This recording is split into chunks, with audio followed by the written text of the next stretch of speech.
Guys, welcome to my another new video. तो I hope अभी आप सभी लोग अच्छे होंगे और मैं भी अच्छा हूँ। तो आज मैं आपको बताने जा रहा हूँ माता सीता के बारे में।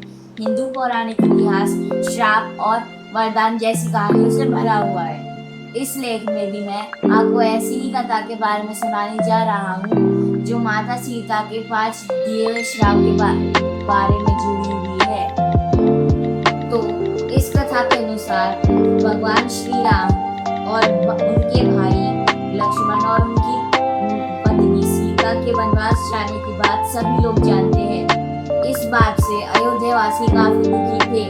राजा दशरथ उनके पिता भगवान राम और लक्ष्मण के वियोग के दर्द को भी न झेल सके, जिससे उनकी मृत्यु हो गई। पिता के निधन की खबर सुनकर भगवान राम और लक्ष्मण को गहरी ठेस पहुंची। तो इस कथा के अनुसार जब राजा दशरथ जी की मृत्यु हुई थी, तब भगवान राम अपनी पत्नी और अपने छोटे भाई के साथ वनवास पर थे। उनको अपने पिता की मौत का शोक तो था, लेकिन श्राद्ध करना भी अनिवार्य था। तो फिर वे तीनों दशरथ जी का श्राद्ध कर्म करने के लिए गया धाम बिहार पहुंच गए, लेकिन उनके पास सामान उपलब्ध नहीं था श्राद्ध कर्म करने के लिए। तो फिर भगवान राम अपने छोटे भाई के साथ शहर की ओर निकल गए। जब उन्हें वापस लौटने में देरी हो गई, तो देवी सीता ने सोचा कि वह अपने आप ही जो सामान उपलब्ध है उन्हीं से दशरथ जी का पिंडदान कर देगी। फिर माता सीता ने अपने ससुर जी यानी दशरथ जी का पिंडदान कर दिया था। फिर जब भगवान राम और लक्ष्मण जी लौटे, तब उन्होंने पूछा, यह पिंडदान किसने किया है? तब माता सीता बोली, देव, ये पिंडदान मैंने अपने आप कराया। उस समय फाल्गु नदी, तुलसी, गाय, कौवा और पंडित और वृक्ष उपस्थित थे। साक्षी के तौर पर आप इन सभी से पूछ सकते हैं।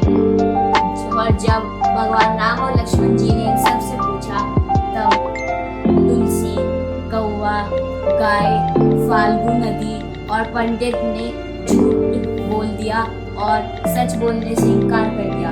फिर एक लौटा वृक्ष था जिसने सच बोला, और फिर उनके वृक्ष के सच बोलने से भगवान राम और लक्ष्मण जी को यकीन हुआ कि माता सीता ने अपने आप से ही पिंडदान करा था।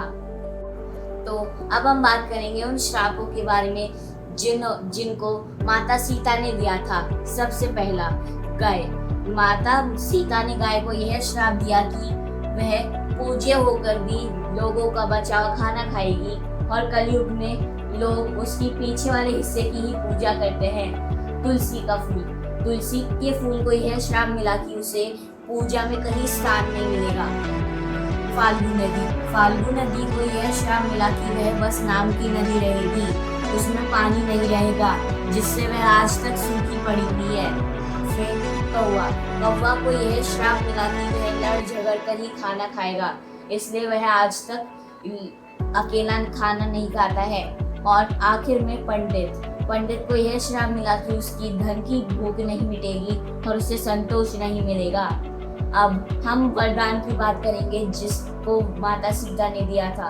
माता सीता ने वट वृक्ष को यह वरदान दिया कि वह सुहाग का प्रतीक रहेगा, और जो भी सुहागिन उसकी पूजा कर अपने पति की लंबी आयु के लिए प्रार्थना करेगी, उसकी पूजा सफल होगी।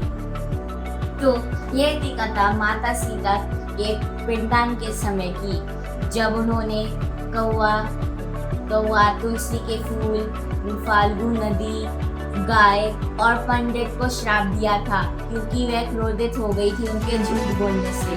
और फिर आखिर में सिर्फ वट वृक्ष ही था जिसने सत्य बोला, और वो उनसे खुश हो गई थी और उसको वरदान दिया कि वह सुहाग का प्रतीक माना जाएगा, और जो भी सुहागिन उसकी पूजा करेगी और अपने पति की लंबी आयु के लिए प्रार्थना करेगी, उसकी पूजा सफल होएगी।